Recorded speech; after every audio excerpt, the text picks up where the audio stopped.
Hello Hello everyone, nhớ everyone. shalom. Hi, nhớ trong chỗ này sẽ là nó cũngมีตัวโคสชิงเราก็มีตัวเนี่ยเจ้าว่านี่ก็ตัว business พอในเที่ยกูเจ้านี่เราย้อนเรากูชอบเรากูย้อนน้องมันจีเจ้าโคชิงเจ้าเดียนี่โอราชีเที่ยเจ้านี่อยากจะอยู่วิธีการที่เราโอ้ยเขาละหลัวเที่ยที่เราเขียนละหลัวออนไลน์นะย่อสอนย้อนtrong chỗ nàyโอ้ยยี่ห้อเดียนี่จะใช้กูเที่ยกูตัววินเจ้าแต่สิเนาะทอนี่ปลาไหลเที่ยเสียกูได้ไล่เนาะก็มุนนั่นเดาเที่ยมุนได้เด้นี่อยู่ป้าเตา tàu linh đầu tù bình trong mong ý là cụ thể là ý cho nó mong lời bỏ ứ này ấy lời xa hay tiệt lời là ô la luôn thôi hậu nhớ sầu hốt sầu cho nó sẽ nữ trong này kia thế nào chắc họ mà nó cũng ý từ khó sự chính sự sinh hình nữ lúc bèo công này ạ một không này ạ thì cụ vừa là mua ở bên là luôn là nông nữ theo yêu vị cái này tiêu là luôn này ạ so cụ yêu khách cho cụ tôi khi mình chỉ tao nên nhưng mà ở bên tu ở đây tu rồi chậu cụ là đây tu yêu cụ cho follower là chịนี่พอถึงเรื่องตื่นแต่ชิมาเตอหนูน้อยยังไม่จดเชียร์เราใช้อื้อเทียเจกูแค่เจ้ากูตัวขี้มินเชียแต่กูยังเล่นตื่นเอ็นนี่ที่รีพอร์ตแต่กูยังเล่นตื่นเนี่ยสองย้อนตรงนี้เสร็จแล้วกูไม่เอาเกียกูยังตัวเนี่ยเจเทียกูยังตัวเนี่ยมอบล้อตัวมิญญาเจกูอีจื้อย้อเราจะมีตัวมีหยอเขาว่าเขาเจ๊อย่างนี้มีการ stay home man สาวกูตัวเนี่ยเจ๊ตัวมีหยอ every day nhớ hồi lúc đó chị xí mà thầu cụ lo kia là luôn là ní ý là luôn dùng kia nữ bá đầu cụ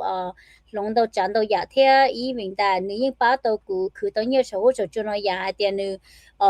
flexible thế nữ nó khó schedule nữ nữ dùng gì này ạ so mà nó cũng tí xa có nên là nhớ nó cũng nó thế thọ cái này bao nhiêu thọ của thọ biết một chút sau với cho họ của xã cái này là nó quý tụi mình cho nó mong mà nó nữ gia đình hiện tại yêu việc cái này thì lịch kia ít lúc là lúa nó cho họ nữ dễ tụi nữ chơi nếu mà busy hay nó ok nếu busy chấp là ô quý những tàu bao nữ li này giờ thọ của bao nữ mà nữ dễ tụi nữ chơi busy hiện thế nữ dễ linh nhiều mua mua mì ở trong thế nữ nhưng ở dưới tụi nữ chế và khó thế ở môn đồ chẳng đồ giàu nữ bị gì chỉ nữ linh nhưng chịu ở tàu lúc lùa thế kia số là lùa số hỗ trợ chưa cái giờ đến đây cho thì ô cũng mua mì ở trong cũng chỉ không này à nữ tụi ấy tụi nữ chế và mua mì ở trong thế nữ tụi ấy tụi nữ ở họ lựa part time for time thế này à ấy nữ chờ lo ok tàu là lùa nó cũng sao cái này lắm nông của tụi mình cho nó thế sau nhớ trong công ở cho có chúng mà có chơi kênh muốn nông cái chấp là lần đầu của nhớ sau nó thế này ạ ở cho có chúng mình bị gì đó có chúng mình lúc share hở kênh gì lần đầu của nhớ sau nó thế thôi có bác biết sao có tụi khi mình chỉ tao ước cho audience mà nó là sai ước thế sẽ có một bữa tụi mình nhiều thế có cho họ lựa đó chi này giờ cho mình chỉ cho nữa có học background để kia lên từ là giờ OK，我nhớ trong sáng đó mà mình trong này trong gì trong cái gì nó đã thằng đó biết cho mình lúc mình là cho đó mà hay我做了个都边有呢好见那个我以前教过了都còn có lại mà nói thế我那是了说thế我有领导那个还有那开明知道那真的都听thế我有领导那个我nhớ trong sáng đó mà我离cái还个拢被我讲thế有好发好chế那个也离cái还有姑也一零年一度呀thế của一度年chế của一么么咪都变有你那天cho nó rồi tới một cái khá lên ta lại tới tiền cũng rồi tới một cái khá lên tới họจะ share จะไม่ได้ย่อหัวเดียวจะย่อหัวหัว elementary middle high school ที่有嘿啊我知道你的了我永远都就是这样họ要去用这些họ上到人的好这那么永远我一度一样的还得永远我还留到这 come here 有冇人的个 healthcare 那样 industry 那样到路上了ที่cứ had ya for maybe over like 2 decades now I think you know 有啲就因定更高啲嘛哇 here 但係那佢已經都受 contract here 但佢亦都是 over 個for digital too一係攞呢出嚟啲但佢都傾嘛佢係呀佢因為都是啲係咪佢係呀攞呢係啲佢係khi nó đi bảo hay tiệt wow cô mấy tụi mình nhỏ nó nít bảo cái nó mà còn những mua họ cô mấy tụi họ cô tụi sinh cái là nó cô họ mua lại thế nên họ chỉ tao họ lười nó cáiแต่xin là cô ý nhà tụi thứ tụi cô ý chuối gió cô hay cứ hay tiệt ít bao trái à bông bông cái nó đâu cô sớm mà cô ý nhà tụi tao thấy cái tán họ cô chơi này hết đâu cô cho bị tụi mình nhỏ hết đâu cô tụi gì và trong lúc mà cô ý mua họ lười là sao là cô ý là tao là tụi gì thế cô là tụi mình nhỏ thế hết sao cô chỉ mới cho mình nhỏ mấy thế hay cô chỉ đâu thấy cái quá tụi cho mình nhỏ em nhà họ khai thế thì cô ý họ đi cái hay là cho nên sang đầu 嘿鸟好水就要趁住就另一身到嚟呢一套多冇把就要聽就要一多把嚟聽，去大嘅鬼係到呢頭佢住我嚟下佢住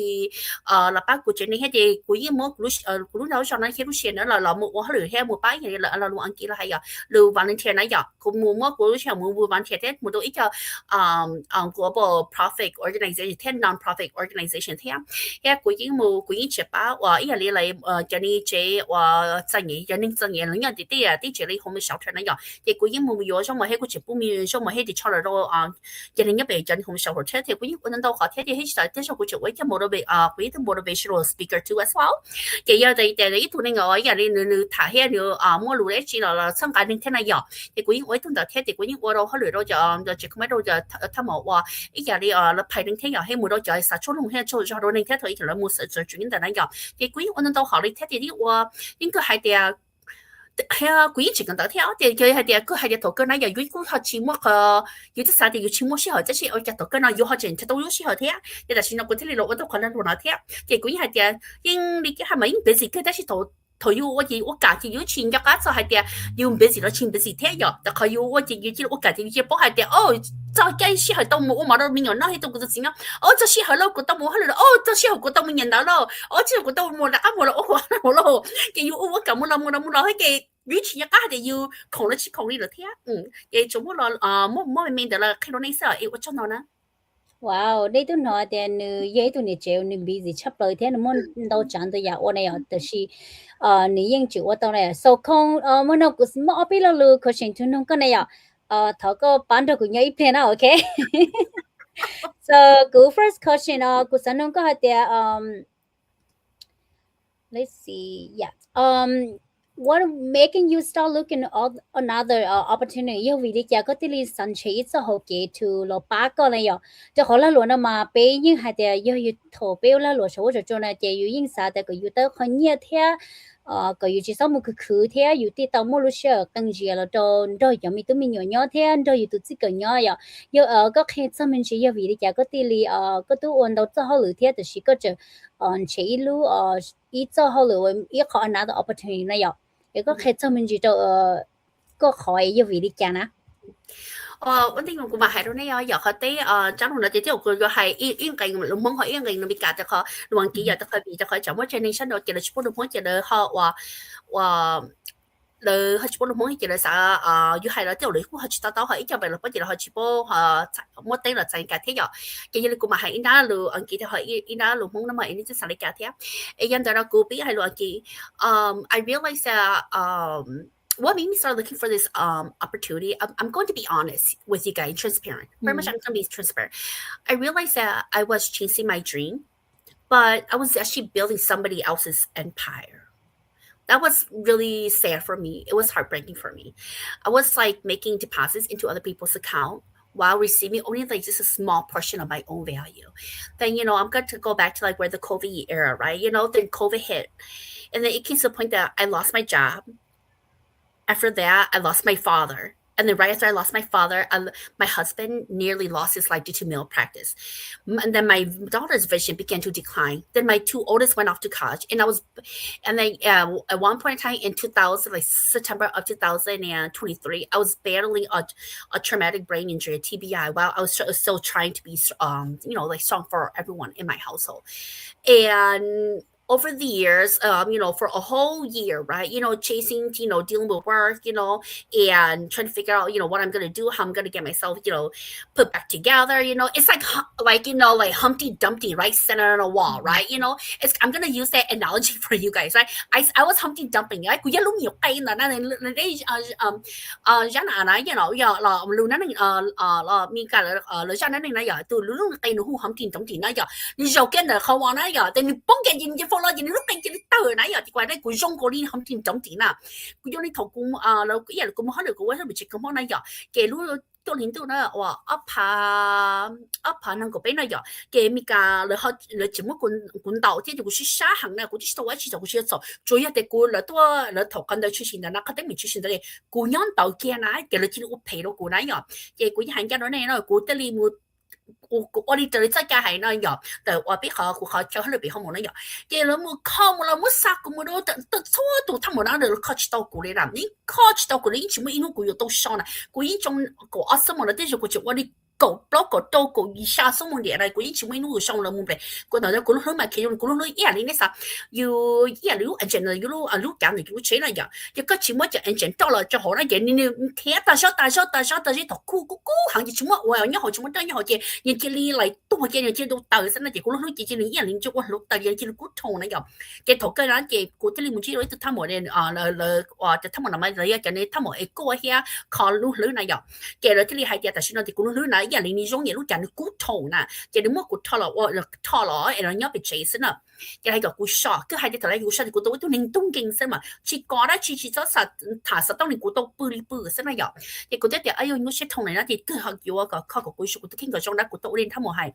ยังเรียนแต่กูที่เรียนวันนี้ตัวทั้งหมดให้นะอย่างแกถูกกันนะจะเป็นนะกูยิ่งชีจงเนี่ยกูหันยาวยิ่งชีจงจะกูเขาเลยแล้วกูไปเพ่แล้วกูได้แค่ไหนอย่างแกเลยว่าแกกับกูชื่อซึ่งนะแต่ชีที่มากูที่ชีตัวเฉาเลยตัวเฉาอ่ะอย่างแกเลยยิ่งชีกันเลยยิ่งเขาเลยแกตัวก็กูป้อนนะอย่างเลยมึงกูทำมือเขาเลยแกกูยิ่งกูโตเขาเลยเนี่ยนะกูทอดแต่กูเขาเลยมากูชิมไม่ขยันหน่อยแกถอนนั้นกูเจนิ่งเลยมึงไม่ก็อีปวดใจอย่างเราป้อนดูกูใช้เตะซะเนอะแกกูตัวเสียเลยนึกมึงมันเลยตากูต้องทานตากูแต่ถ้ากูจะไม่ต้องเหยียดแล้วตากูแต่เช่นเราตีเจเลยกูยิ่งอยากตัวเทคแต่ถ้าจะช่วยอย่าเต้นตีเนี่ยเดี๋ยวเขาบ้าเจี๋ยกูนะแกกูตัวเขาเลยกูตัวเสียนะนึกมึงมันเลยนะแกนึกเจลิตานึกสักเลยเขานึกว่าชิตาน่ะ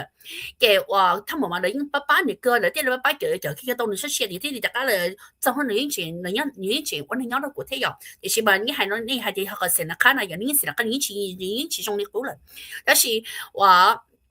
就日來嗰啲電用住我日咗，人哋冇叫做佢做乜樣，但係到你落我都得好正樣，但係佢估似嘅正嘢啲，有啲佢已經亂咗啦，你嗰啲嘢佢個抓落佢哋，即係抓落佢哋，佢已經見佢哋一步就percent 咧，人哋佢已經有到你那樣，所以 OK 冇啦，嘅同人哋冇睇嘅頭股好冇，個做冇人哋那嘅。那麼了，開始用你嗰啲行家咧，冇嗰啲我喺度都即係 common 咧，好多係 Western medicine 咧又。參加管程度係啲啊，一係啲一人就要執見證入，個一其實嗰啲是導致個使錢做個哪個我能看冇你講個我佢講個冇你講個我冇條一百出嚟靠要啦，就個哪都擺到要條要冇噴一啲哪啲要到冇到台山度到曬一啲啦就一嚟他冇冇靠冇出嚟，就係入先就亂咯，哪有啦我隨住派佢要啲你做，要啲你靠到肉係冇得入。嘅故事啲人嚟嘅，但係喺度嗰度傾到嗰度冇啦，冇得偷冇但冇啲啥，你冇出嚟嗰度古言始終，你叫個冇這邊嘅咯，古言始終係個嗰啲這邊嘅係話鳥這上啦，嗰度係咁，誒個走啦次，古言始終咧，個海人鳥些海人冇，但冇你啥手頭跟住咧，啲嗰啲啲啊，誒個波曬啲個考慮啦，你冇管着，但你冇管攞，但係嘛，你始終得到個，你少換得到個咧，你只運動得三冇其實哦，and 呢，係啲個到啦，個做些得啦。กูชิปเอาเนี่ยที่ถกกูมึงชี้กูตัวท่าหมอเอ็นกูหรือไหนอย่างกูตัวท่าหมอมันใครกูให้เตียก็บอกว่าเดี๋ยวตั้งใจก็เต่าเลยไอ้กูเดี๋ยวน้องเดี๋ยวส่งเรากูจะกูเต่าเลยอ่ะเลยแต่ไอ้ก็ประตูตะลิงแต่ก็ต่ำมาน้องกูชิตกเลยกูชิตกวันนี้ชิ้นน่ะกูจ่อยให้เดี๋ยวมูตัวเชี่ยมูให้เลยแท้แต่ก็ตัวชิ้นนี่นะถือซะกูมันไหนมากูตัวชิ้นนี่ซื้อไอ้กูไม่ใช่ถกกันนี่แต่ป้าขอกูจะเลยเอ็นเดี๋ยวตั้งแค่กูเดี๋ยวกูให้เลยยิ่งมึงกูจะเต่าเลยกูส่งอินชิลาเลยเดี๋ยวกูยุ่งเสียเดี๋ยวตั้งกันนะกูได้เดี๋ยวกูยุ่งเสียเท่าเลยถ้ากูให้อย่างยุ่งเสียกูขโมยมาให้อย่างมันหรอกแล้วเขาเรียกว่าอะไรนี่เขาหมอ TBI มาใช้ใช้ traumatic brain เลยนิ่งเชื่อฉันหรือน้องน่ะนิ่งยิ่งชิบปอจะนิ่งยิ่งชิบปอเนี่ยคันแต่ยังเจ้าเดี๋ยวหมอเราต้องต่อเราใช้หัวสหัวอยู่หรืออ๋อแกยังให้เดี๋ยวนิ่งชิบปอสเต็ปหน่อยแกนิ่งเชื่อที่ตัวนิ่งอย่างนี้กูนะอย่างเดี๋ยวนิ่งจริงๆให้นิ่งจริงๆต่อเดี๋ยวกูยังตัวนิ่งมั่วTBI เนี่ยเขายังให้เดี๋ยวนิ่งต่อจะเรารู้ TBI ให้จากก็หมอหน่อยมาอย่างนี้ปอให้เดี๋ยวนิ่งต้องกูถามว่านิ่งปอเดี๋ยวกูยิ่งชีจงนี่กูเลยthì cô yên bắt hai luôn, tận đây tất cả thì cô yên ý là yêu tính cực tính tổng chỉ số trong này rồi, thì yêu qua đó chỉ yêu những chuyện cho cá này tới giờ yêu giá ta lo yêu những chuyện cho cá này là thế rồi, thì những cái này đó thì cô yên trong này cái cô yên nên chụp câu, sau giờ thì nói thì cô yên share hết, thì cô to ít bữa cô chuyện này là tôi lấy những bản sắc của dòng, thì cho nên sáng đầu là ý là hay quay cái tôi sinh hết, thì cho nên sáng đầu là chỉ bắt giờ là bây giờ tôi thọ cái gì cô yên tôi chỉ tao thì tôi yêu hai điều chỉ còn, chỉ trong sĩ hành á, tôi yêu chỉ sinh nhớ là lấy những chuyện yêu hai u hai nó tôi đều yêu thế nên là giờ lấy những chuyện yêu mua hai đều yêu tên nhiều tên gì hết yêu tôi sĩ hơi hết còn là muốn dùng non tôi hết cái thế, khăn nào cái hai đó này mà cái những cái là nếu mà nó ra đấy phải đó này những chỉ có yêu gì thế nào, thì có bao giờ côต้องมองบอกเลยแกเราคุณจะต้องมุขลัวเทียนนะเดี๋ยวคุณยุ่งชีเราคนเดียวคุณได้เรียนแต่ฉันเราคุณใจเนี่ยหังกันก็ตอนคุณใจเนี่ยชับเลยแต่ฉันเราลูกเชียร์เราเป็นแต่เขาคุณมองนะคุณต้องมองนะที่ชิมุติเราเขาคุณเดี๋ยวคุณที่นี่ตัวเชียร์เดี๋ยวโอเคเดี๋ยวนี้นะ估计冇他冇人呢，结果啲地long咯呢，结果啲系啲嘢咯，所我啲嚟就估埋落 call 嗰度傾，所以估 call 嗰度傾你㗎，嗰啲你哋嗰啲就你睇啲嗰啲就我面前睇估埋落 call 嗰度傾，估埋睇見你俾就出落把落 call 嗰啲，依人你係就依人你落錄案件啦，又TCM traditional Chinese medicine，估埋冇啲落 call 嗰啲，I end 個 focus，so you guys I'm justกูมันว่าจะช่วยชวนแต่ก็เราขอกูเดี๋ยวกูที่ลิชงจังหูเนาะ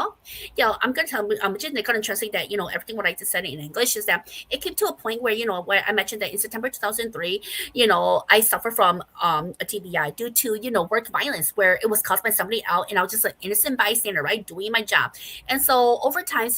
I was still even though I was injured my workplace didn't believe me they thought I was lying I even have this doctor, right? Behavioral health doctor telling me that I was burning my own bridges and basically saying that I was lying my teeth out. And when I lie so much, I don't know what I'm saying. And I was so upset. I pretty much told that doctor I'm sorry, to fudge off, right? Because Burger King Whopper Jr. That you're telling me, right, that it's fake. No, because I know just because she couldn't see me on the inside, she just observed me from the outside and said that I was faking it, right? But I had so many people that know me so well, even my coworker, everybody knew that I was not the same, and I was just so desperate for help. But you know what? I took to I followed doctors and everything. I went to did everything. At the end, they even let go of me too, and I didn't even know that. It's like they did it behind my back. They submitted some paperwork, on my behalf saying that I volunteered to quit my job, which I didn't at all. And so it was a whole hot mess. It came to a point like by January 2024, right? I wasn't getting any better. And then I said, you know what? Forget this, right? Though I just said, what the Whopping Burger Whopper Deluxe, right? Without the cheese, without the extra sauce, without the meat, without the lettuce, tomato, right? And I just said, you know what? I'm just like a dead hamburger patty, right? With no buns and no like sauce or cheese or bacons on it, right? And so what I do? I took a different approach. I took a holistic approach. So I combined it with Eastern medicine and Chinese medicine, right? And practicing the holistic practicing, right? And I actually healed myself. I did. I know that I healed myself because by August 2020, so I was like working on it, right? And then finally it took a long time. I mean, with all that, it's not something that's fast reacting, fast dissolving or, reacting like kind of like, like over the counter medication or Western medicine, right? So it did take me sometime like a year, right? A little bit over a year actually, because by the time of August 2025, that's when I realized and I said that this is time and this is enough and this is time, right? And that's when I went ahead and I looked for another opportunity and it got to me where I'm at right now. And I'm going to tell you guys that was my breaking point. That was my awakening. I said to myself, no matter how strong the current, I will swim across and reach the other side. I needed something that gave me ownership, the freedom to control over my time. I have done,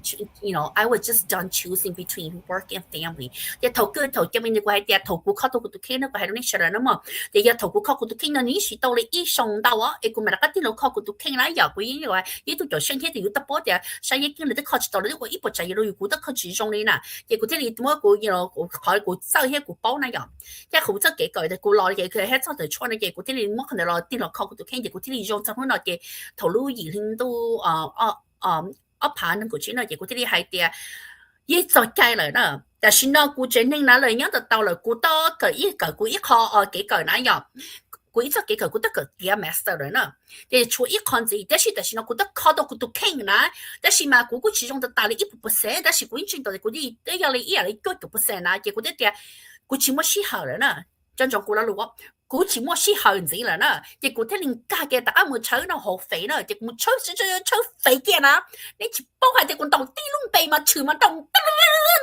先好，亦估啲就你家個樣樣個當啦個管聽嘅個當窿鼻啦，你喺度拎啦，亦管等個出嘅個出嘅到管聽嘅到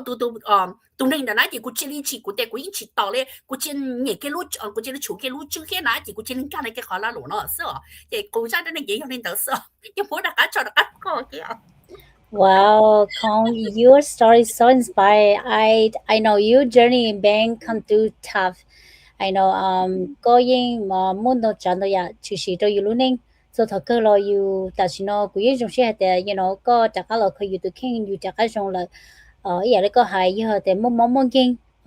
好luôn đó chị nhưng muốn chắc có thể đó tới yên khó tàu tới xí à cái nếu khó tàu rồi thì yêu cho cái cha cũ rồi yêu yên lâu bay yêu tụ kinh tông qua tàu chế nó thế chị yên khó bay khó chị nên dùng này so I'm so happy that you found her again and I truly so inspire your story because when you talking about how you've been see her a long time and you never take a chance because it's not the time but just because you don't wait for the perfect time just because you have so many tough time at that moment and that's why you don't take action right but now you can and I'm so happy that I'm so grateful that you are coming find her again so my next question is what so you're talking about like you've been journey, you've been through so many different stuff, right? Mm-hmm. Oh, okay. Wait, yeah, chưa có. Okay. So you back. All right. So cú yên bảo để có khi cho để có muốn đâu chẳng đâu ya thực sự cho có lúc này này ya. Thì là cú sa có khi cho mình chỉ họ để họ họ bị lúc là lỗi nhớ số của chỗ mà so lên so tụi mà lực bỏ này ya. Like what is your biggest fear before you start this business? Because I know like cú yên bảo để muốn đâu lên tụi mà lực bỏ bị nhớ số của chỗ lo u là lỗi số của chỗ mà muốn đâu lên tụi mà lấy những question lấy những chạy để cho bây giờ cho nên chỉ tiêu và lấy chạy để cho bây giờ lỗi nó chưa tiền này ya so thầu có bỏ là luôn nó có bỏ một cái chạy thế nữa bỏ khi đã chỉ cho có thể con chạy thế này à thì có biết cho mình chuyện đó cho ở cho audience ở cho audience rồi lấy đi bảo cho thì có bỏ một cái chạy thế OK,呢個係咯，故呢不得個係故要係依家路人幾聽，依家路蒙聽咗，所以咁嘛係呢路人幾咁定咗。I want to tell you guys that my biggest fear wasn't eating failure, you guys, because why? I survived too much to fear failure. No, 我已經係有。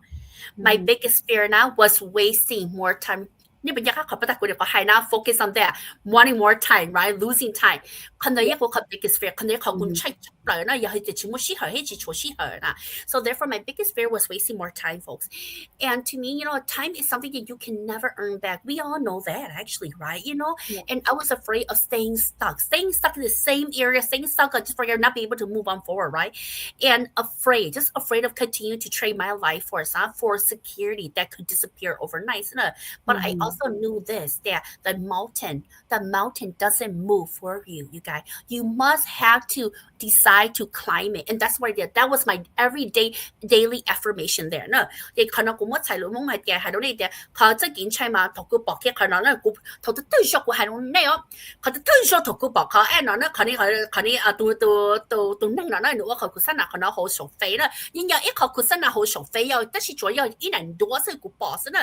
你管 check 嘅东西，佢嘢管已經正道係點，你都能得點啦。你一度能嘅啲係你假如都佢寫啲佢不得，假如你要你手機前一度亂把手機前一係嚟睇 AI 啦，computer 你手機嘢佢哋假如佢不得，佢假如你一落嘅就能得錄寫啦，呢佢哋佢保嚟，但是我哋就是錄寫係嚟頭再要頭錄寫後話，冇 COVID 個叫難你出事啦，即同佢哋個幫結個啊，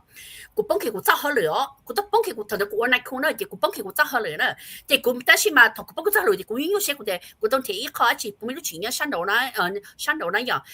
老爸。嗰啲咪吹嘅好肥，嗰啲綁你只係覺得，哎呦，啲有個逼佢啦，佢全部嘢佢個幫個揸開嚟啲啲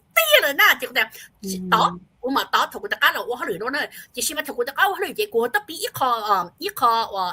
轉年呢，一個幾車嚟，一個嘅一啲可能呢嘅個都打呢，佢哋個整到嘅。如果比能到可以就比一個我個跌打，因為比很多錢嗰啲，有啲可能你會要打呢，啲同嗰單同嗰等嗰度傾嗰啲啥嘅，我得啦就計咯，啲同你每一次出事啦，同你哋有個字就俾出嚟，然後個字乜乜個字到就俾出嚟，個音樂寫嚟聽，嘅個音樂寫同你哋這個大家可以喺個做可能 part time 嘅時候，別這個嚟就到半面都面用那樣，冇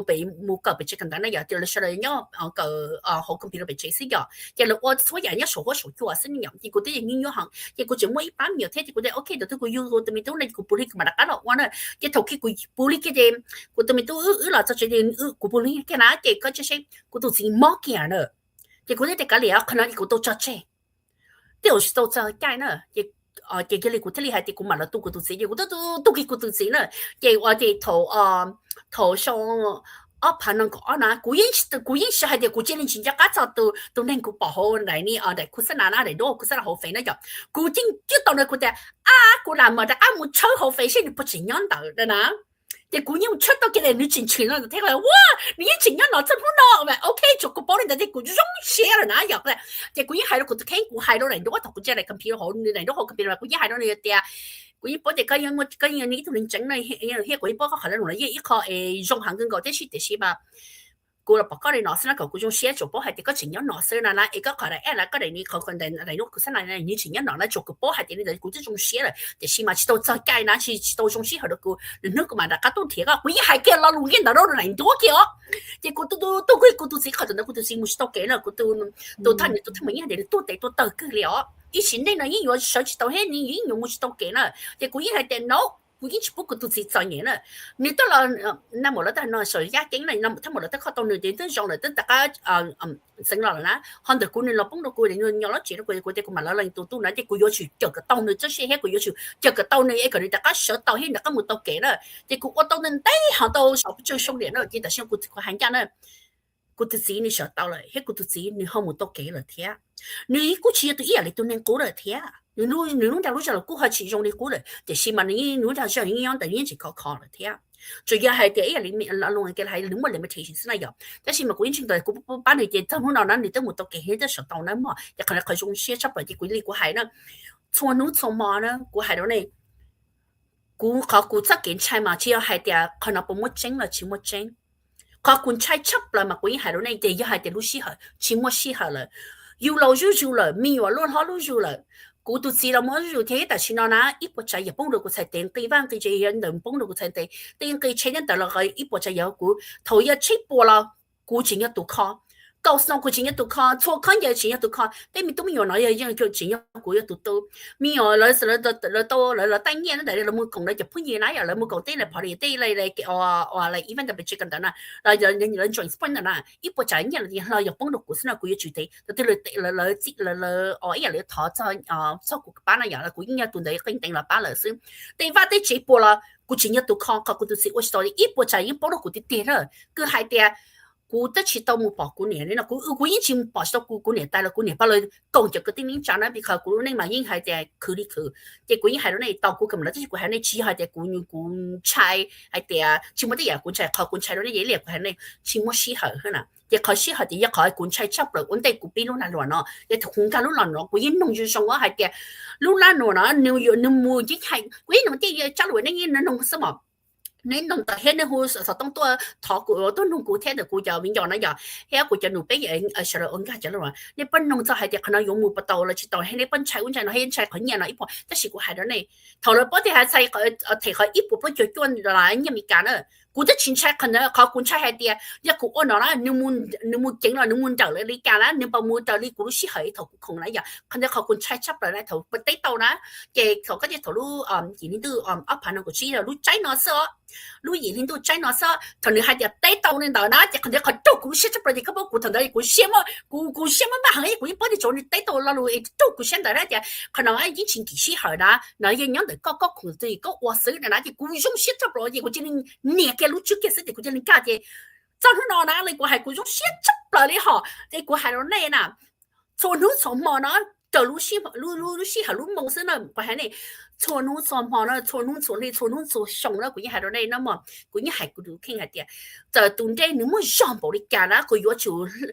做輪地啦，又係拉佢個頭嘅啦。就รู้ตรงนั้นเชี่ยบริการอ่ะเฮ้กูจะยังบริการนะเฮ้ก็ให้ยัดอย่างเลยอับสกุลนะแต่ I had to face all these hardship you guys กูยังอยู่จุดเกี่ยวกับต้องกี่กับลากเกี่ยวกับทุกกี่จุดเกี่ยวกับนะแต่รู้ตรงนั้นไอ้อยู่จุดลากเกี่ยวกับ the other side so my big affirmation to myself no matter how strong the water current is I will swim across fight the current and I'll swim across it no matter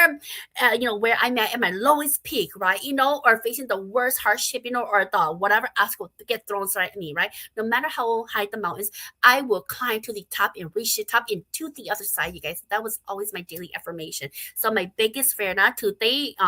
to answer my interview here Gia's question is what's my biggest fear before starting the business I would say my biggest fear was not failure my biggest fear was wasting more time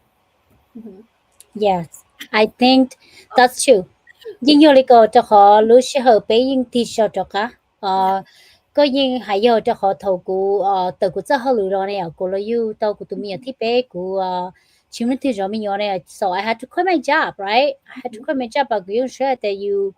của tàu là rồi mình nhỏ của ít từ sa là become stay home mom but thầu của lo nhỏ chuyện á nếu như lúc sẽ trong hiện tàu you cho mình tụi mình nhỏ thì you lúc sẽ nếu muốn rồi là chế của hai cụ tự tin cái này lên ô họ lựa chế vậy hay that's a hard time cứ bây giờ lúc sau ta chỉ nó chú cha số nhà nó kỳ hành thế nó chỉ là lấy cổ này à giờ everything is expensive and you eating cứ chế chỉ sau cho sợ đó này à so that's why thầu cụ hay thế giờ thì cụ nhỏ lúc sau hơi cụ tu sĩ tao ở trong thầu lo thầu cụ nhỏ chế này à tu cụ tu mình nhỏ na cụ tu baby na cụ những chịu ở đó chỉ mà you những trong xe thì nhỏ họ chế you tu mình nhỏ này ít cho họ kể ở trong hành đó chỉ cũng muốn chơi ở trong cụ tự khen cụ tự chỉ mua nông cây đã chịu cho họ cụ tự chỉ giấy tu ninh and chết tao ý giả đã chịu ở trong họ cụ luôn ninh cho họ you giấy tu nè nhỏ họ vào chơi mà quay cho nè thì bé những cứ chấp lời thế cụ những cứ chấp lời thì mà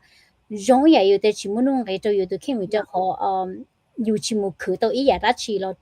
bắt cho you tự khen này à cái you tự chính cái này lên một cứ cái này những cứ cho sao đó xíu ya còn là yêu khỏi được của thì giờ muốn đâu lên đâu tụ lên nhà cho của thì cầu của chỉ nhỏ trẻ tụi mình nhiều cầu của cho mình tụi mình nhiều lo có ta cũng mà lại chắc có mua hơi từ gì you know thôi nào của chùa thế mà yêu như thế yêu chỉ chùa thế là chỉ mà mua sao lo đi lúc sau ta chỉ nó cũng mua hay cho của tụi kia thì tôi dùng hay thì của pin gió này giờ thì của chúng nhỏ ở trong tuần đây cho họ ta chỉ nó của tụi mình nhận xài thầu ấy của lo yêu nữa nè tụi một bao xong nè she almost 5 years on this summer and giờ thì của lo nhớ thầu lúc sau nữa này ấy ta chỉ nó của tụi nhớ tàu bao lúc xong này almost 5 years then ấy của tụi chỉ tàu ấy đã chỉ cho họ của tụi kia là của tụi chỉ tàu ấy đã chỉ ấy ba của tụi sinh cờ này or you cứ tụi nhớ đã chỉ thì you nhưng cứ tàu thế nào ấy cái yêu tụi kia nữa chắc ăn muốn cái theo cái lúc sau nữa chỉ xong kỳ tàu yêu thấy chuyện này thế yêu giống như tụi mình nhiều họ lúc bao lúc chuyện á ấy yêu tàu cái lúc lót thay ấy là một cần đó đó yêu mà lấy chắc ăn muốn cháu được hơn đó nữa yêu có những giống theo từ xí nếu mà từ xí tàu của tụi kia này à vì cho khó giờ thì của xí lúc sau ấy cũng nhớ tàu tàu sao thì lúc xong ấy là nhớ họ lúc bao lúc chuyện của cháu mình lót thay cũng mà lên mua họ luôn结果莫路是很的叫了铁了，我的去手，以前一样就用着古的听了八的古，真正了八的古family 那样，给你有八到一考一个主你不懂的那样，手路是很的有去倒呀，你个一样的个还，根本都讲到呀，但是路上你没有做了，呀的个起龙，个打肉呢，个鸟路手把背叫那提前，你用打背叫那提了，一样的古因一直还都古叫咩鸟。chỉ cho lúc xưa nữa chỉ tao có lời chỉ cho xe get ready go school right cho họ cũng mất autumn mà mang cái một cần mà cái con xe thế này chỉ có sao come on the tide is not raining for you you had to run with the tide because lúc xưa nữa chia một lời thôi thì có chỉ ở chờ một cho lúc xưa cái này có một cái có bóng cá rồi có lấy school có lấy bus này so nhưng do vậy có hay cũng cho họ lúc xưa nữa chỉ tao cho you you had to you chỉ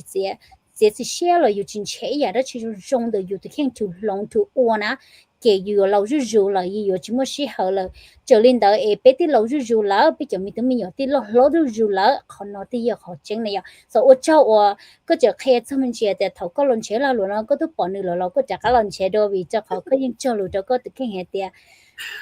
ít nữa thì cái gì chắc là cái dân trong xe thì cái chắc là tiếp theo chắc là cái gì cho lúc chơi thì có thể khen cái you will come back so yeah so nếu tôi nói thì có nữ nhưng muốn đâu chọn đâu giờ thì chỉ cần nên chơi chấp lời giờ lúc chỉ học thì chỉ cũng bao tiền lên đầu tụ sai mà nó nếu như mới ít cho cái xã trong chạy này ạ cũng mà thôi cũng lo cũng yên chạy thế cũng yên chạy thì chắc cũng chỉ tao cũng yên chạy thì chắc cũng chỉ tao also they nhớ sầu hỗ trợ này online space chị cũng yên trai thì chị cũng đi chỉ sẽ để ở giờ lên đó cũng tôi nhớ hồi lúc vào chị cũng yên busy mà thì chị giờ thì cũng mua lúc sẽ hợp canh trâu ô chị cũng yên chịu tao vậy là cũng hay thế này vì cho họ lúc đó rồi nó có mua lúc sẽ whatever lúc sẽ có mua nè có ô là tao nè nếu chỉ thì nếu mua có tổ chức thì ở bên này có ô ta xin nó có thể là ô tao nè whatever time you eligible thì có những ô tàu solution có lúc là lúc có gì kia cho tao ya okay so next one aku sanu lo luôn nó cho con này à because cũng như bao giờ hậu rồi nó cái những you earn money right it's like how do you feel the first time you earn for your you mean your business right because là luôn mà you khứ nhiên mà you tao thể lỡ thể you nè you sợ rồi you cho lỡ cho họ cũng bao thì cái nên đâu cho lỡ mà lấy thể nhiên dùng được cái thì mà ai you tao mua họ lỡ thế you bảo you lúc xưa cho lỡ mà lỡ thì li thể nhiên cho you thế you chủ tâm mình đâu lúc xưa chơi này thành class ya class and á chị lỡ thì li thể you giờ để cái chuyện một tối cái chị clean and á chị lỡ những chị thể nhiên cái này hồi头有得了，有人就到啊的 OK，二十梦过到了过得，也大十梦的是嘛。好啦，然后个开这么些的头个 first time like the first check and how you feel and how you excited because I know you earn so I want to hear your story in san nó so cái de có excited mới chả có trong心mới chả OK。So for hydration again, go back I ina lu ang ki te ina lu hong nam kuma pia lu ang ki un te na. When I'm gonna tell you, I'm gonna be very transparent, you guys. When I started this business, it's just like imagine September 2025. That wasn't even that long ago. It's only like 4 months. Even though we said last year, but it was only 4 months ago. And you guys, I'm gonna tell you guys that I was really ecstatic that within 3 weeks I gained a business partner. And you think about it, when you were if you were to start a new job in 3 weeks, you were still training, Wow. You're still training. And I'm gonna tell you guys, to me, I already gained a business partner. And this is beyond than a promotion, you guys. Beyond more than it's way more than like a what? 3 or 5% or even a 10% raise, you guys. This is amazing. And I'm gonna tell you too that by November 2025, again, I started December 2005. And so just 2 months later, 2025, I was honored with a global award as the Rising Eagle of the Year. And that really shook me. I remember that day, like I had a pen and I was just like taking notes in 10 minutes and I'm like, huh? What I say? And then my general and I just cried bloody murder. I cried so hard there, like I clogged up like my sinuses, because I was just so like stunned by it, But I'm gonna tell you guys this award wasn't just recognition, you guys. It was proof of what? Proof that no matter what storm you've survived in, you guys, you can still rise. Or no matter what storm that you are trying to survive, you're currently in right now, or in the past and trying to survive her, or how traumatized you guys are, you can still rise, you guys. Because like the first time that I earned from my business, like what what guest said here, my business person here, right? It wasn't about to me. It wasn't about me. It was it was about validation, you guys. It was about knowing that I finally built something that was mine, that I was being acknowledged, something that paid me back for my courage. Because I'm telling you, after my many years of investment into my schooling, right, my education, and then having to change a career, from to teaching, right,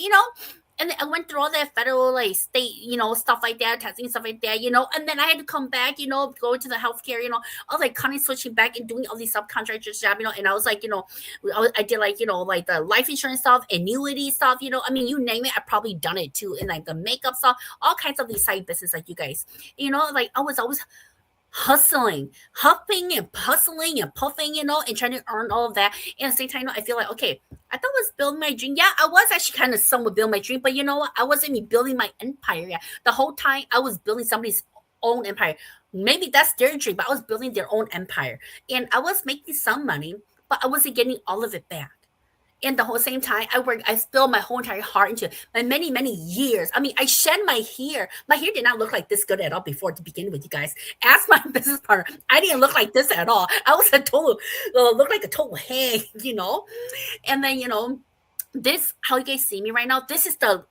100% proven, of how much this digital business, had transformed me. It is life transforming, to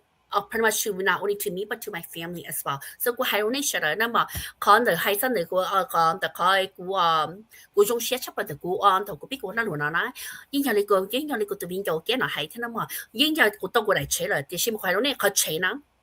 你透過拉到嚟扯的啦，你估其中嘢你估被走去從นู่น呀，嗰度冇orientation 冇 training 啦，又冇個走去到以上咧，啲個兩萬必提個，no 咁冇似以上咁冇個一年啦，人哋咪必提講啦，但是我同你提嘛，個到時個要注重啲點啦，啲做路后来有来做提要一嚟提要醫術要拿 EV 醫術先啦有，嘅係啲數咪嘢個要求到你咪嚟補個拿話個拿車哩種哩呀 OV 也有 OV 提啲跟住佢啦醫術嚟呀，EV 提啲跟住佢啦醫術先啦，啲是到個拿。嗰啲到但頭嗰啲嘢大家落嚟係嗱，一個都幫係啲個得近到些落啲，就可以做些種個種呢，啲啦啲是到個拿，個做到咩咩落啲喺度㗎啦，你之前拿條啲天啊！一頭公家落去攏來亂啦，一波仔呀啦，即古麼就好啲點咧，古種啲行啲古麼古攏就攏將啦保來到，嘢到攏先行啦，我企古攏來啦，一看嘢大隻古保啦嘛，用行通過迄古種些，迄大領導啦，古一波的古人都傾走了，伊人你係啲有一拿有路些，有一麼好個些你來聽，有只幾片你麼好幾片來聽，你係但是呢有啲啥啲圖，如果係有一種人出嚟我俾錢，但是圖要加到啦亂啦呀，要把啲有啲要用啦，有啲要有依叫麼？比如有嘢乜佢幾片啊，有件草寫，比如一本嘢咯，包嘅有一係呀，差你聽要係呀，乜比時差人哋親到你那樣，就係呀用寫啦，就同佢用寫嘅，個點解嗱你都包喺你用過嚟，跟住包好你用嘅已經擺嗱喺你都多啦，呀你估就佢係佢包咪都多行你啦，it is strong as a horseman. I swear to God, I'm gonna say that because it is amazing. Because 個係你同你要寫啦。แต่นี่ลูกเกดนี่ชิจงนี่กูนะทุกนี่ก็เสียนะอย่าแต่นี่ลูกเกดมันได้หรือที่นี่ละอย่างนี้ตอนชาตินี่เขียนเลยเกดว่าตัวนี้อย่างไอ้เชียนี่จะปล่อยหัวตัวให้นี่ตะไคร้กินร้านนะจิตแต่ชินเอาคุยให้เราเนี่ยตอนนั้นวันนั้นมาคุยกันอีตัวหัมตีจำตีนะ set on the wall I fell and cracked my ACL and nobody couldn't put me back together แต่ชินเอานะกูก็กำลังหนูนะกูเมื่อกี้อยู่ช่วงเสียกูยิ่งเมื่อกี้กูยิ่งกูจะกี่เพลงนะนี่ให้ยันหล่อที่กูจะเกม不熟นะที่เชีย一直เกม不熟นะกูจะเกม不熟的กู一直唱นะ你ยิ่งแต่ชินเอานะกูขอแล้วนะอยากกูจำปูสติเตียนะกูย้อนหกูจำปูสติเตียเลยนะกูให้เราเนี่ยนะ用些这不了的ให้แต่เช้า就不嘛多กูตัวจริงให้เดียก็เนี่ย让你嗰邊度那跟上高嘅就覺得 Oh my God 這個又係到กู笑咯那個字啊到กู上高啦變得好กู爛我กู上高啦嘛但係啲啲嚇 when you're happy you know like you said happy and laughing is a good medicine for your mind, body, and soul, you guys. And I truly believe it because you guys can ask everyone that knows me, even all my business partner here. They see me at the beginning. I look like a total hit. Like I was just awful. And down, for like I'm telling you, 4 months now, and look at me now. I am happy. I'm not trying to be here to break or you can see it, but I'm telling you, this is like the real physical result. They have physical result, and spiritual result. And like I said, the spiritual is like it's you, yourself on the inside. 嗰隻技能呢，嗰度傾咗沙好呢。因為係你擺到要沙嚟一景，你擺到好沙已經沙已經嘅一日你擺要本一落，然後你可以要佢真正作呢，學沙已經嘅你一日用過一個穿啊，你咁麼佢我哋個客人來那樣。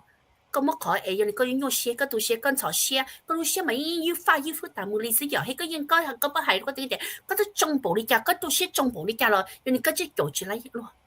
ก็คืนบริการต่อกันนะก็จะชิมอีป้อนยังยังแต่ละตัวก็เขาว่า emergency ยังไงอย่างแต่ยังว่าชิชิแล้วก็จะชิมอีเขาป้อนยังแต่ละป้าก็ที่เราจะไม่ตุ้มเยอะเราก็เจ็บเลยนะเจ้าก็ให้เราเนี่ยขณะในป้านเนี่ยอยู่ใช้ยิ่งแต่ใช้ยิ่งนั่นแต่ใช้ยิ่งจุบเนี่ยแต่เขาจะอยู่ว่าตัวอยู่ป้อนยังเราให้ชิตานี่ตอนนี้เขายังยี่สิก็ว่าตัวเราเดินก็รู้เสียเหรอเส้นอะไรอย่างเจ้าในป้าตัวขณะที่ในเขาเราอยู่แต่อยู่มันเขาก็เสียแต่ตัวอยู่ก็เสียแต่อยู่ในอยู่ดู傾ให้อยู่รู้เสียอะไรอย่าง你切住切住越不อยู่傾嘅切住那種高上到就住了那อย่างแต่ขณะ一คน上行跟嗰一個什麼可能開到呢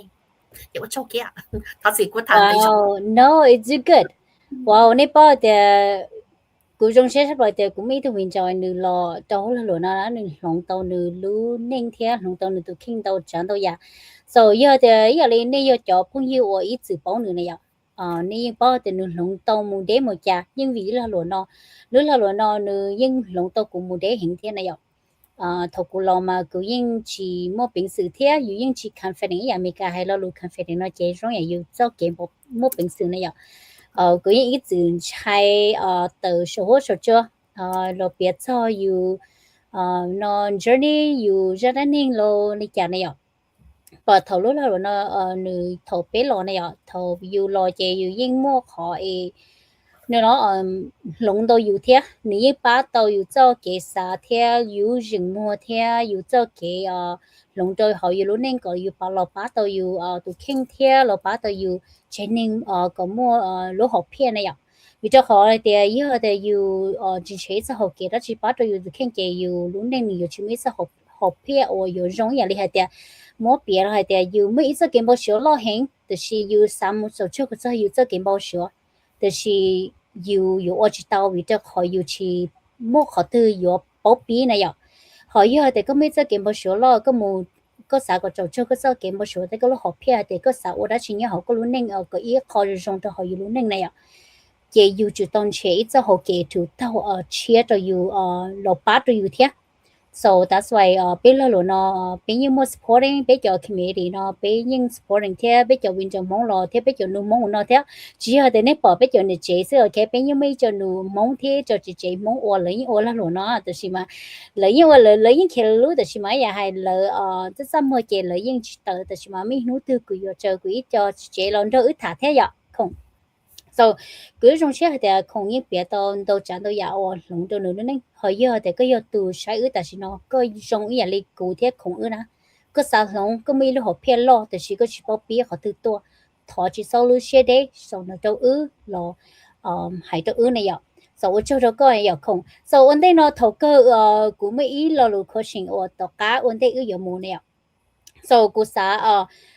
không những biết cho mình muốn đâu chẳng đâu ya biết cho trong này kia khó này cho khó này lo này chính chạy lại cho khó này muốn nữa ôn đâu luôn đâu ya đâu chẳng đâu ya họ này luôn nên thầu mu thầu lo là cái này những bảo hay để cho cái dùng cho cái phe lo này chỉ muốn hành chạy bị cho khó này tu khiến đâu luôn là luôn thầu lo này những chỉ success nhở có success nó mà chỉ hay để tỷ nữ nó nhở ý mà là luôn mà yêu yên chia cái tàu lúa hay để giờ cho yêu thế yêu kia tàu thế này vậy là luôn là nếu mà lúa dùng thế lúa chỉ dùng thế nhớ tới giờ này lo luôn mi cái này you had to find the right solution to build your success and you had to find the right recipe that the gift you making you good recipe that food is making good right so we just like in the world we have so much good recipe but you had to find the right recipe and have a lot of customers come and eat and they love it and the right solution that give to you to go cho you look học片那样 and that's why 嗰啲你散弄空頭揾啲頭有個可能我咪就講空咁what would you say to an audience who scary to start 就好古包佢哋做零售度呢呀，老宝贝路那容易手就那嘛，老就好贝路那嘛，你一路只要得一路努呢呀。It's been over though. Tu thông điệp đấy nó tàu chỉ cho illusion này, in the global chỉ cho illusion này ya. Từ khi mà nên nhiều họ biết bỏ biết cho mình cho mong lo biết cho này chỉ mong lo biết cho system mong lo lo biết cho lấy lo khai cho biết là luôn mà cho họ nên chạy nó cho họ ta chỉ nó mà muốn đầu tụ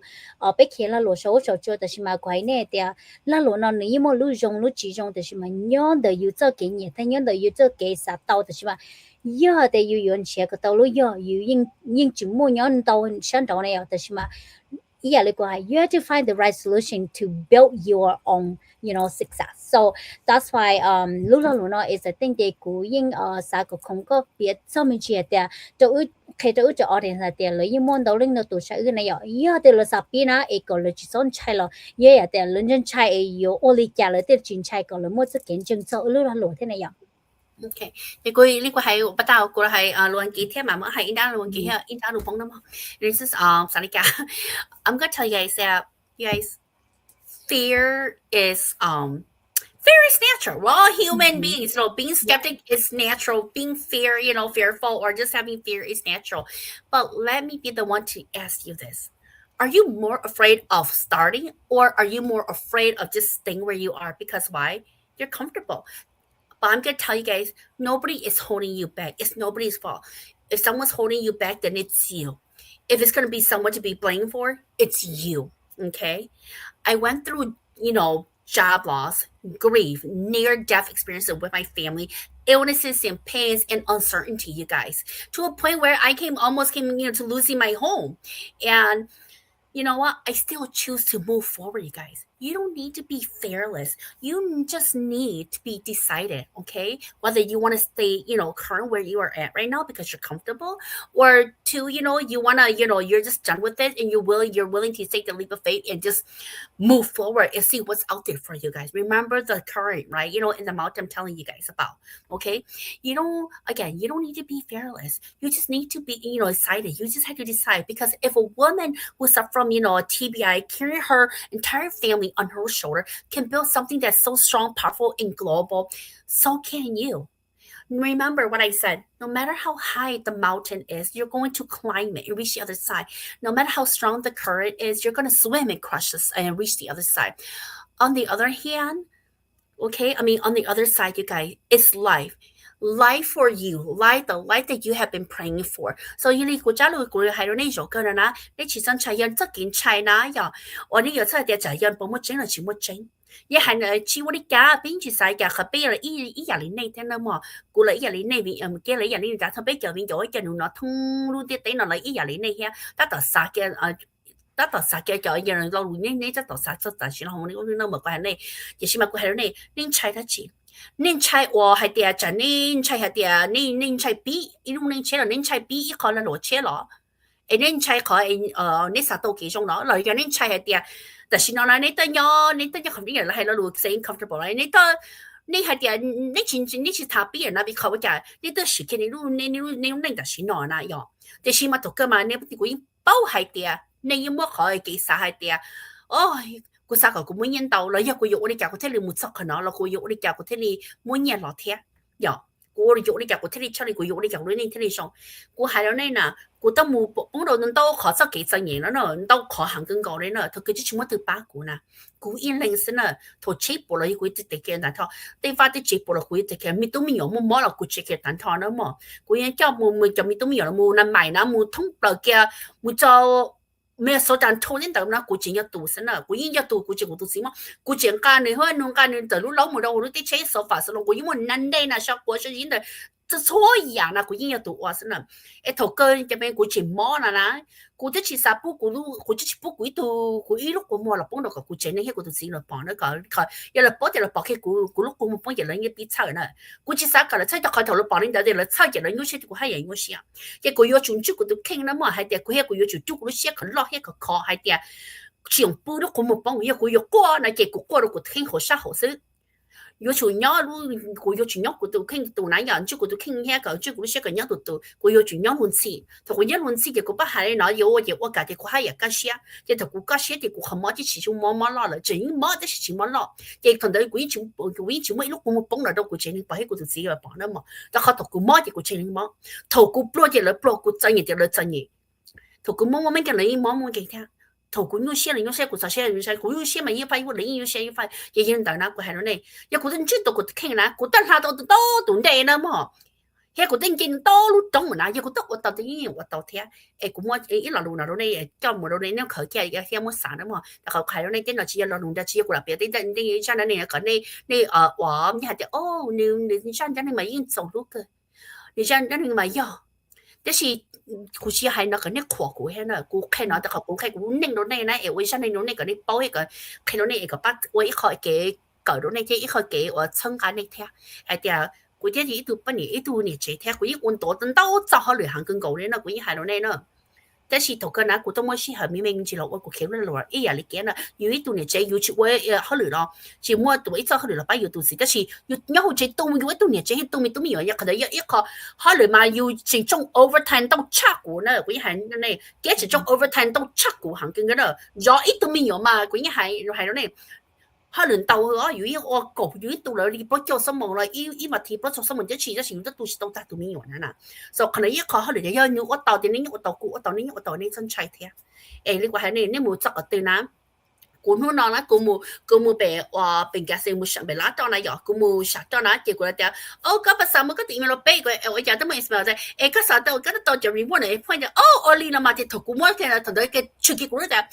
我得真差那麼好多 email 啦，誒得全部一塊嘢啦，你叫你不都好多弄古嘢弄嘅啦，你不然差乜 email 啦，即係話咧，你摸你十幫子啦，見你到晒你個 email 到了嘅，話嘛唔晒就到到你啦，誒佢哋人到先啦，你摸你個 email 到嘅人到就出題啦，同你到題個一步步叫個人到哪面幹的話，同人你做寫的你上課你十邊你可能邏輯，可你做題同佢哋你佢哋咁嚟邏輯，係啊，你十幫你十啲都冇十幫子啦。頭特別就邊樣咧？哦，因為你學你都email俾殺咗呢，當然呢因為條你使你搞嘅你啲幫我都覺得多啦呀，亦佢哋去揾嘢啦，一陣拆聽，佢 email 是已經全拆啦，你估係一殺佢 kill you。It's just gonna feed you more information to your brain. So that's all I have for you guys tonight. So 我找你等陣，古老路古有冇係用老路家咗呢幾日個古老路古揸路拿路呢水誒，我找聽嘅。Yeah，我做咗個空，我古用中學的個係到講到呀，so 我攞呢都唔用係的空別嚟夾嘅，去上晒。